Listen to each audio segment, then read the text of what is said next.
What is up, everybody? Welcome back to the channel, and today we are going to talk about one of the most highly anticipated things to ever happen in all of World of Warcraft history, and that is specifically going to be the SCARAB Lord achievement, which isn't really an achievement yet in the game, but as well as the mount that you get, the Ahn'Qiraj battle tank, the bug mount, one of the most coveted and rarest mounts.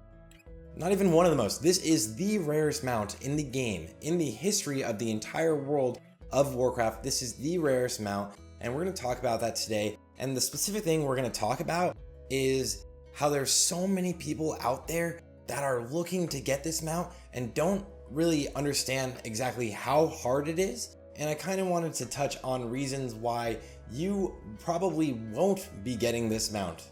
It's not something to say negative about you or anyone's work habit, but I would say that probably 90 to 95+% of the people that go after this mount will not be getting it. So in today's video, this is going to be part 1 of the SCARAB Lord mount and why you probably won't be able to get it. And that's probably me as well, let's be honest, guys.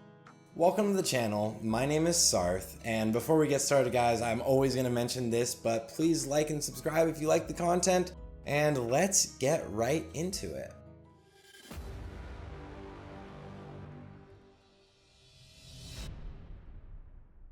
Phase 5, one of the most coveted and highly anticipated phases of the entire release of Classic World of Warcraft, brings with it the release of Ahn'Qiraj, and more notably, before the release of the new raid AQ, is the war effort. The AQ war effort is a collaborative effort, somewhat, between the Horde and Alliance to turn in an absurd amount of materials, just random materials, pretty much, that will open the gates to AQ. So you need to get this done before you can even bang the gong to open the gates. The biggest and most important thing that comes with the release of Phase 5 and AQ is the quest to put together the scepter, bang the gong, and initiate the opening of the raid. The first person on your server to bang the gong will be named, in theory, SCARAB Lord, and they will receive the Ahn'Qiraj battle tank. And then, for the next 10 hours, there is an opening for anyone else who bangs the gong within that time frame to also finish the quest and get the mount. Now that sounds pretty nice. You have a 10-hour window within the first person clearing it to get it all done, and a lot of us have heard about how this is the biggest quest chain pretty much in like World of Warcraft's history at the time for the most part, but it's not an easy thing to do, and today I'm actually going to break down some of the numbers with you guys on how hard it is exactly, because we're going to go over the very first bottleneck that can hold up most of your server and probably will be the big reason why most people going after this mount and this achievement will fall short. And this is that first quest chain that needs you to reach friendly with the Brood of Nazormu.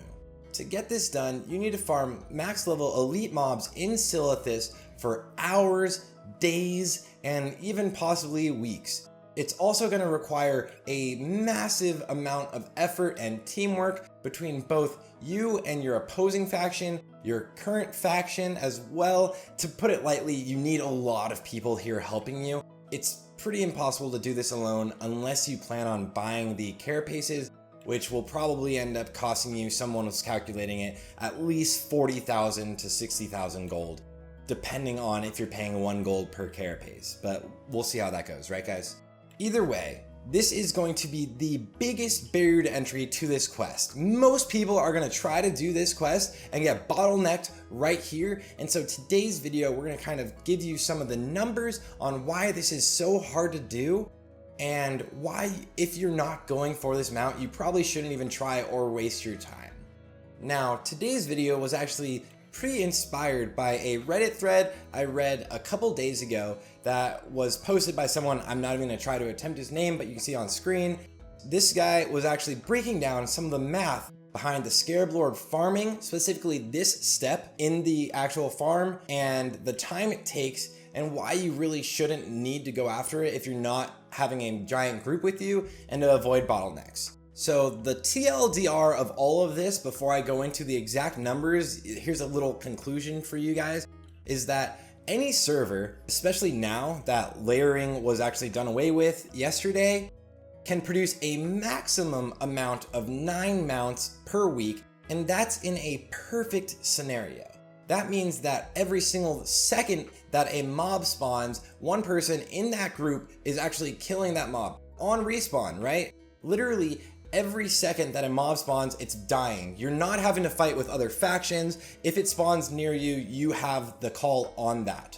So this is a perfect scenario, which means on the actual day of or the week of this being released, there is a massive chance that you're either going to be griefed, fighting with other people for the tags, or fighting the other faction significantly to get them. So this number of 9 people that can get the mount in that very first week, and this is also assuming that the war effort is finished within the first week, which will probably be done for most of the major servers. So that means you will be fighting against tens of thousands of people to be 1 in 9. I'm just gonna leave that there before we get on to the actual numbers of how much you need to spend time killing and things like that. Put that into perspective. Good luck to everybody, but this is going to take a massive amount of commitment. You are not going to be able to work whatsoever in an actual job during this week. You will take no downtime. You need to pretty much spurg out. I don't know if there's a better word there, but let's just say that. I do want to say it's probably best to not create a bottleneck and not to ruin things for everybody else, but we all know a lot of people find their enjoyment out of this game from griefing or from fighting other people or causing inconveniences. That's just the way that some people play this game, and there's nothing wrong about that. It's just the game. That's classic World of Warcraft. The following math is based off of a situation where the gates open in the best possible timeline, which is 1 full week, which is probably going to happen. If it's going to happen in 2 weeks, then you expect to just double the math. Simple as that. If you look at the hives we can get, each hive has 75 to 150 elite bugs, plus 20 bugs around the pillar. We can ballpark the number of Silithid carapace mobs at around 300 total. Each Silithid is on a 15-minute variable respawn timer, and it can drop between 0 and 4 carapaces, so on average, let's assume 2. If you take that average, that means the maximum number of carapaces that any server can produce is 24,000 carapaces per hour, which is 403,000 carapaces per week, and each person individually takes 42,000 carapaces to reach the endpoint of this specific quest line alone. This number actually specifically is 400 less than that, so it's 41,600. And if you're a human, luckily with your diplomacy, you actually only need 37,800, which is a massive save. So humans have a huge advantage on this quest line than anyone else. Just to put things in an actual perspective, if you're alone or with groups, here's some numbers, right? If you kill 1 elite per minute, it will take you 350 hours of playtime. Think about that. If you can kill 2 elites per minute, it'll take you 175 hours. If you can manage to get a big enough group with enough people that can farm the carapaces, that'll kill 8 elites per minute, it'll still take you 36 hours.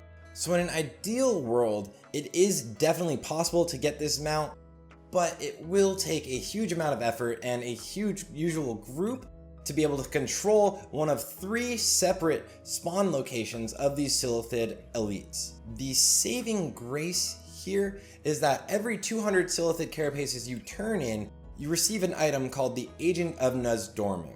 This basically lets you choose one person to allow them to farm with you, and it means that they are allowed to also loot carapaces. So pretty much every 200 that you turn in, you can slowly increase the numbers of people you have with you that can loot the mobs. They're not gonna loot multiple carapaces off of the same mob, but you can spread out and get these faster, collect them, and then all trade them to one person.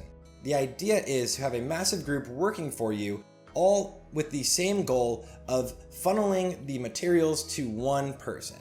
These numbers of 350 hours, 175 hours, so on and so forth, are actual amount of playtime with optimal situations. You're literally killing these mobs on respawn, and there's no real way that anything like that is gonna be possible in the real world. Even on my server, we are already gathering different major guilds working together to try to make sure that these guilds can get people, just one person, to get this mount. But there are entire other factions out there. They're going to be moving around in PvP groups just to kill everyone. They're going to send people just to clear out mobs so that they can monopolize the market. There'll also just be people running out there going and killing the mobs just because they like to see the world burn. Let's be real. This is going to be a massive undertaking, and it's going to be extremely entertaining to say the least, and it'll be so interesting to see how things go. But that being said, this is no small task. This is a huge effort. It will take a significant amount of your time. If you are not solely focused on getting this done, it will be literally impossible. If you are trying to do this alone, it'll also be impossible unless you have copious amounts of gold. And this is the first bottleneck of the quest chain. I will be making a follow-up video going over the other bottlenecks. There's just going to be a part 2. This is just the part 1. If you want to know exactly what to do in the quests to get the SCARAB Lord, there's some pretty good guides out there. Tips Out has one and Mad Season has one. I don't know if I'm like allowed to link to their guides, but I'll put them in the description. But they're like really good.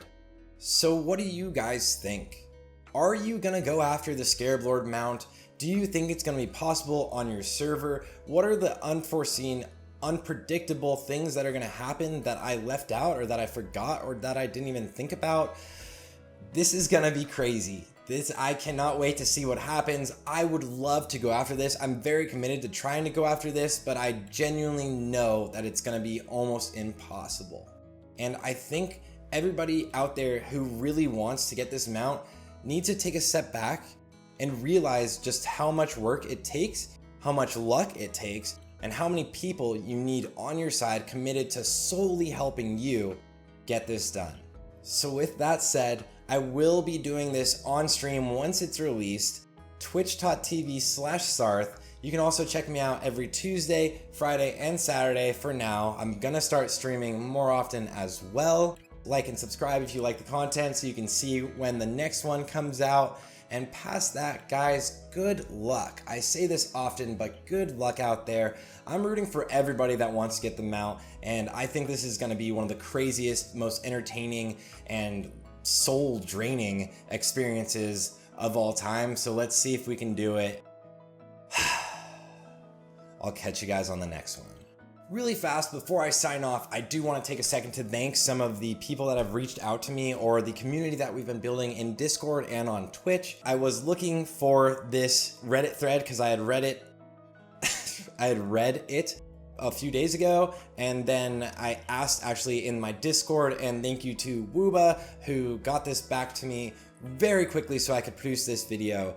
And on top of that, I was in Discord the other day talking to someone about starting their stream and how to help it, and one of the people that watches my stream from Australia came in and was hanging out, and a massive shout out to Ahn'Qiraj, who's a paraplegic who has started playing World of Warcraft as a rogue and watching the stream and having a blast, and his friend Miss Max, who's helping him play the game, and now he's doing some of the top DPS in his guild, and he's got almost full tier 1.